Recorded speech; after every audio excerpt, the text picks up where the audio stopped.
It's your boy. I'm about to go interview Mayor candidate Zohran Mamdani. To vote early right now, but the election starts on the 4th. Shout out to Zohran. Let's go get it.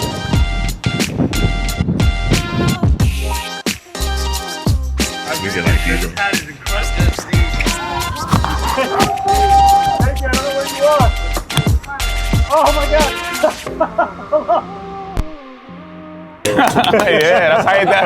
That's how it works. That's take a picture.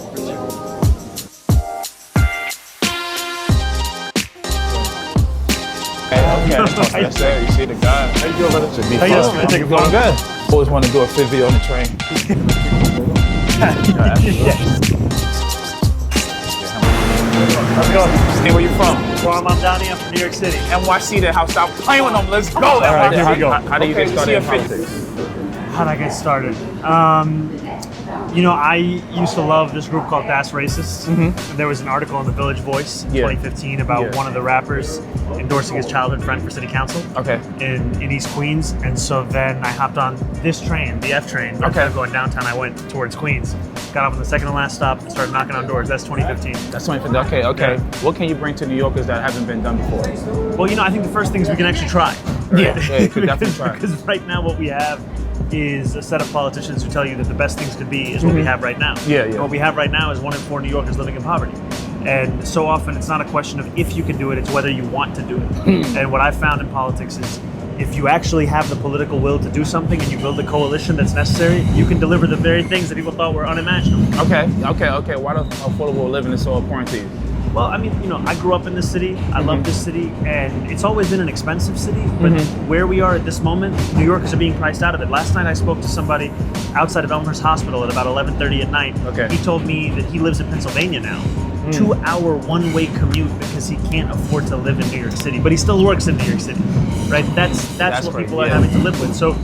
This is a city that if we don't act now to make it affordable, we're going to end up becoming a museum of where working class people used to be able to live, as opposed to a living, breathing testament of that possibility for those same working class people. Why do you think New York has become that way?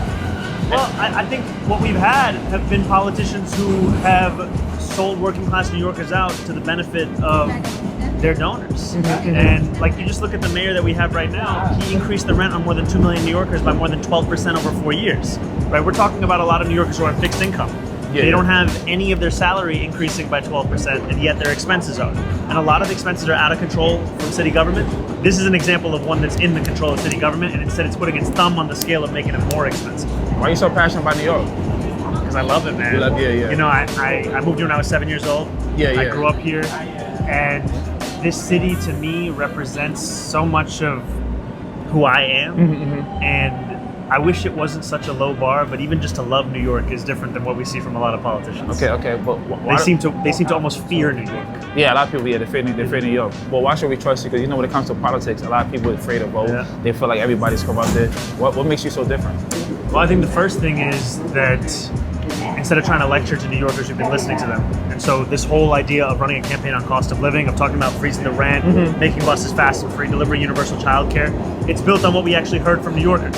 What makes me different is not just that I'm listening to them, but that I'm actually going to act on this. Yeah, And I think some of that also requires people having a faith in that politics could be different. We've shown that we can run a very different kind of campaign that puts working people at the heart of it. Yeah. Now we're 4 days away from election day. And then on January 1st, we will start to prove that people who believe that politics can be more than this, they were right to do so because we're going to deliver on this agenda. Yeah. So you believe in early election, early voting? Look, come on. You got to vote early. You got until Sunday night. Come on out to vote. Yeah. And then if you can't vote early for whatever reason, you can vote on election day, 6 a.m. to 9 p.m. And I would just say, don't look at a poll, don't look at the odds, don't make yourself feel like this election's already won. You're the person to win it. And after you vote, come on out to Canvas or on for nyc.com/GOTV. Find a shift near you. What about the artists in New York City? How can you help them? You know, this is the thing I've been thinking about a lot. I'm the son of a film director. Okay. And so my mother always brought me up with this understanding that if we don't tell our own stories, no one else will. There's so many stories across the city that are untold. And a lot of that has to do with the fact that we've made art so unaffordable that it's as if a luxury only for the rich. If we want art to be something that every single New Yorker can express and engage in, we have to make it an affordable city. I agree, yeah. And I don't know if you saw this video between Timothy Chalamet and Coleman Domingo. Yeah. They're chatting, they realize they lived in the same building. that building was a building specifically built for affordable housing for artists. That's also how we deliver on an arts agenda, is we ensure that an artist can actually be able to make ends meet living in the city, because a lot of people feel living in New York today, they can't even afford to take a swing anymore. That's because correct. if they don't hit, they fail, they leave. People should be able to try and fail and still be here. That's what we're losing right now. Okay. Talk more about your upbringing too. Living in New York City, how's that made you into the person you are today? I was born in Kampala, Uganda, in East Africa. When I was 5 years old, my dad got a job at the University of Cape Town and moved to South Africa. And when I was 7 years old, we moved here to New York City.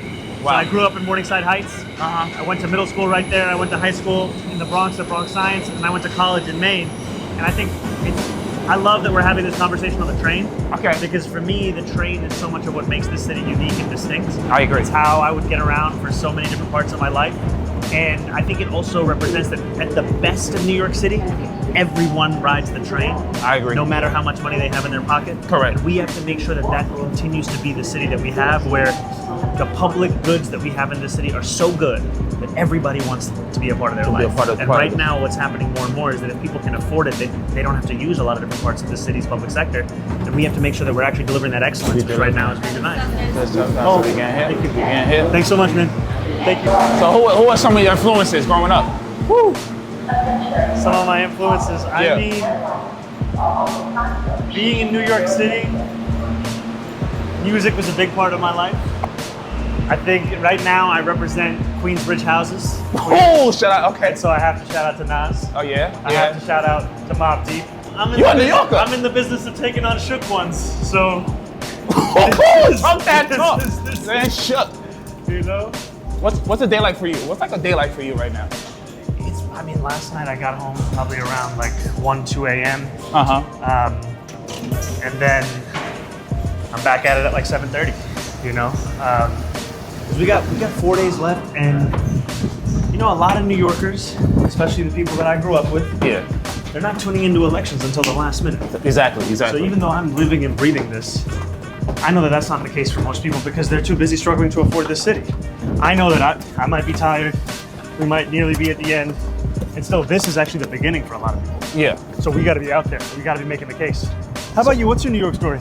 My New York story, man, I'm born and raised in New York. Just being able to, Brooklyn. Okay. Yeah, Brooklyn. So just like, you know, the old New York. Yeah. Just being able to, just seeing the city, just the transformation. Yeah. The upgrade, you know, I love it, you know. Being in New York, I feel like you can make it anywhere. Yeah. But, you know, I love fashion, so I think New York is no better place. Come on.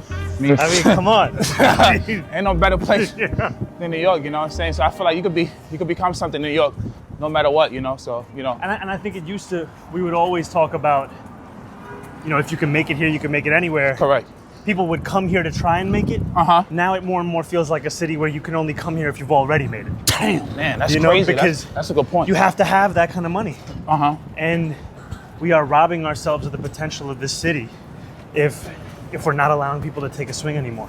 So you're really passionate about this. You're really trying to fix the city. Because, you know, a lot of people say it, but I can feel it. I feel the energy from you. And I think it's because people, you know, politicians have made promises before me. A lot of them have not honored them. How's it going? How you doing? Thank you so much. It's my job to show that it can be more than that. Yeah. Because I get it. You know, there are a lot of people for whom politics is just an act of being disappointed, a question of when. Exactly. And it doesn't have to be that way. And I think like so much of what we love about this city, we think as if it's a natural thing. These are things that have been won over many, many years. You know, even if we're thinking about you work Monday to Friday, if you have the weekend wasn't just given to us. Organized labor won the weekend. They organized for that. You know, these are workers that we're talking about. There's so much more we could be winning right now. Correct. Is there like any misconception about you? You know, people talking about the tax and all kind of things. Yeah, well, I think a few things. First is the only tax I'm talking about is increasing it on the top 1%. Okay. So, you know, with all due respect to those of us who are watching this video, it's probably not. But if you are making $1 million or more a year, I do want to tax you 2% increase. Okay. And if you're one of the most profitable corporations doing business in the state, I think you should pay the same corporate tax rate that you pay in New Jersey. I think one misconception is about myself, but also about other politicians, is that in winning this race, I would only look to represent the people who voted for me. I'm looking to represent the whole city. I like that. And that means people who didn't don't vote know for me, you. people who didn't vote for me, people who didn't vote at all. because I'm looking to be the mayor of the city of New York. That's 8.5 million people, right? And The best city in the world. Thank you, my man. And I think the other part of this is like, growing up in this city, you learn to be able to deal with people who have a difference of opinions, right? It's not, we're not surrounded just by mirror images of ourselves. Yeah. That's part of what we love about this place. Okay. So if you can't lead that, like I was at a Wu-Tang concert a few months ago. Okay. Right, and everybody, a lot of people are hyped up. Uh-huh. And there's one guy who's like, yo, let's take a selfie. And I'm like, yeah, for sure. I get over there right before the camera goes off. He's like, yeah. What the hell? And I'm like, you know what? This is New York City. Yeah, well, like yeah, I'm not even going to be mad at you because that's a city that we love and know. And that to me, it's like, I'm trying to be the mayor that you could speak to, you can ask questions of, the mayor that you could also heckle and shout at. Because that's the city that we love. And if you want less than that, then you're not ready for New York. Okay, yeah. But what are some things you like to do for fun? Do you even got time to even do some of your hobbies with everything going on right now? I love to eat. Haagen-Dazs, coffee, ice cream, big tub, not in a bowl. Yeah. Just with the spoon. All right. Straight. Thank you so much for your time. Thank you so much. It's a real pleasure. Good luck. I will Thank vote you, for man. you. Thank you. I appreciate Bye. you, man. See? Okay, we see your fit. Describe it today. Okay, we got, it's a little bit cold, so we got the coat on. Damn. Okay. Got this with my wife. Shout out to your wife. Kaz. Damn. I think that's how you pronounce it. Yeah. We got the suit. Yeah. We got the tie. Yes. We got the white shirt. Uh-huh. We got the shirt underneath because I'm always cold. Okay. And then the rest of the suit. Okay, you mean business. Come on. Okay. It's not casual. Okay. If you give anybody a styling tip, what would it be? If you haven't worn something in a year, give it away. Damn!